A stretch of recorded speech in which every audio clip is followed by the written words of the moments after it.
ਮਾਂ ਦੇ ਮੱਲੇ ਚ ਇਹ ਨਹੀਂ ਕਹਿ ਸਕਦੀ ਮੇਰੇ ਪੁੱਤਰ ਦਾ ਕੋਈ ਵਾਲ ਨਹੀਂ ਡਿੱਗਾ ਕਰ ਸਕਦਾ। ਤੇਰੀ ਮਾਂ ਵੀ ਨਹੀਂ ਕਹਿ ਸਕਦੀ ਕਿ ਤੁਹਾਡਾ ਮੁੰਡਾ ਝਾਤੀਆਂ ਮਾਰਦਾ ਕੰਧ ਤੋਂ। ਤੂੰ ਮਰਦੇ ਆ ਮਰ ਜਾਣਾ, ਕਿਸੇ ਕੁੜੀ ਸਾਹਮਣੇ ਖਲੋ ਕੇ ਇੰਜ ਨਹੀਂ ਕਰ ਸਕਦਾ। ਤੂੰ ਵੀ ਕਿਸੇ ਨੂੰ ਇਹ ਨਹੀਂ ਕਹਿ ਸਕਦਾ ਮੈਂ ਬੂਹੇ ਚੋਂ ਲੰਘਣ ਲੱਗਾ ਤੇ ਆ ਵੱਜਾ ਮੇਰੇ ਸਿਰ। ਮੇਰੀਆਂ ਜੂਆਂ ਤੇ ਕਹਿੰਦੀਆਂ ਹੋਣੀਆਂ ਭੈਣਾਂ ਸਾਡੇ ਘਰ ਤੇ ਟਾਇਲ ਪੱਥਰ ਲੱਗਾ। ਤੇਰੀਆਂ ਜੂਆਂ ਵੀ ਕਹਿੰਦੀਆਂ ਹੋਣੀਆਂ ਭੈਣਾਂ ਕਦੀ ਨਾ ਕਦੀ ਤਾਂ ਉਤਲੀ ਮੰਜ਼ਿਲ ਤੇ ਜਾਵਾਂਗੀ।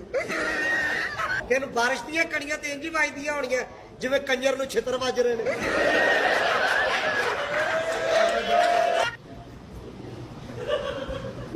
ਇਹ ਸਾਡੀ ਇੱਜ਼ਤ ਹੋਣ ਡਈ। ਪੀਓ ਸਾਜੀ ਕੁਛ ਨਹੀਂ ਹੁੰਦਾ ਪੀਓ। ਬਸ ਠੀਕ ਹੈ ਰੱਖ ਫ੍ਰਿਜ ਚ ਹੋਰ ਕੋਈ ਆ ਜਾਂਦਾ।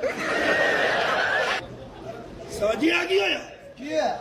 ਮੈਂ ਇੱਕ ਵਾਰੀ ਇੰਜ ਕੀਤਾ ਲੱਤ ਮੁੱਕ ਗਈ।